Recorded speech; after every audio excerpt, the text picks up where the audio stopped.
બહાર તો બહુ વરસાદ આવે છે, મકાઈના દાણાનું શાક બનાવો ને. ચાલો બનાવી દો. તો આપણે બનાવવાની શરૂઆત કરશું. તો આ મકાઈ લીધી છે, એને પેલા દાણા કાઢી લઈશું.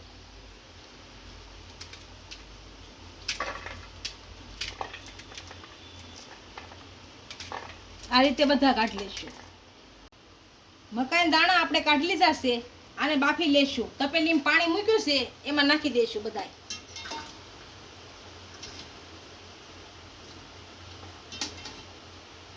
બધા નાખી દઈશું. આમાં આપણે થોડી હળદર નાખીશું, થોડુંક મીઠું નાખીશું અને ગેસ ચાલુ કરી અને બાફા મૂકી દઈશું. આ બફાય ત્યાં સુધી આને સડવા દઈશું. આપણા મકાઈના દાણા સારી રીતના બફાઈ ગયા છે. આને હવે પાણી બધું નિતારી લેશું. એક વાસણમાં કાઢી લઈશું. પાણી નિતારી આપણું પાણી નીતરે ત્યાં 2 ટમેટા, 2 મરચા, આદુ લસણ અને કાજુ આને મિક્સરમાં કાઢી લઈશું અલગ અલગ. અને આને આપણે મિક્સરમાં નથી કાઢવાનું, આને ઝીણું ઝીણું સુધારવાનું છે. આપણું તેલ સારી રીતના ગરમ થઈ ગયું છે. આની અંદર જીરું નાખીશું, હિંગ નાખીશું, આ ક્રશ કરેલા કાંદા નાખશું. આને ચડવી લઈશું સારા.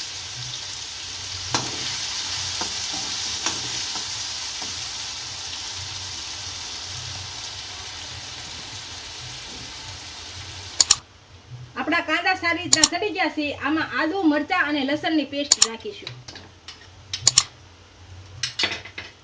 આને ભેળવી લઈશું.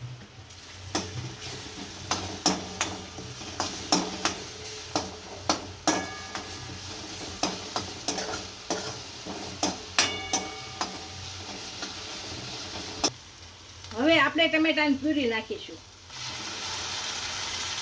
આને ભેળવી લઈશું.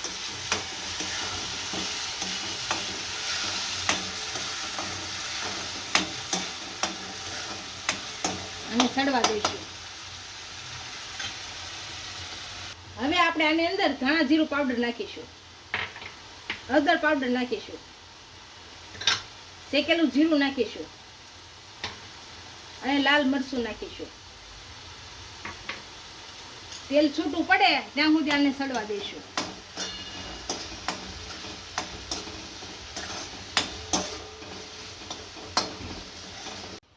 ગ્રેવીમાં તેલ છૂટું પડી ગયું છે. હવે બાફેલી મકાઈ નાખી દઈશું.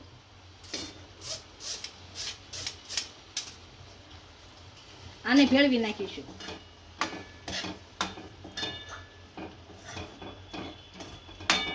આમાં થોડુંક રસા પ્રમાણે પાણી નાખીશું.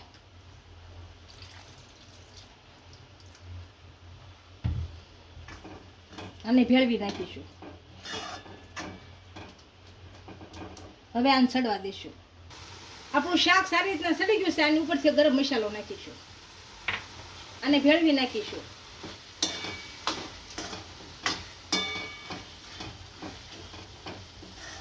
આપણે બાપરી વખતે મીઠું નાખ્યું હતું એટલે મીઠું અત્યારે નાખતા નથી. એવું લાગે તો નાખવાનું.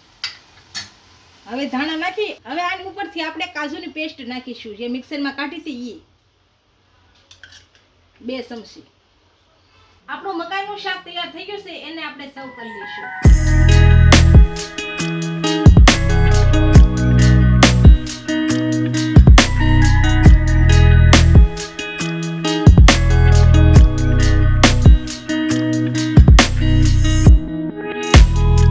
જો મારો વિડીયો ગમ્યો હોય તો વિડીયોને લાઈક કરી દેજો, ઇન્સ્ટાગ્રામ અને ફેસબુક પર ફોલો કરી દેજો અને મળીએ નવા વિડીયો સાથે.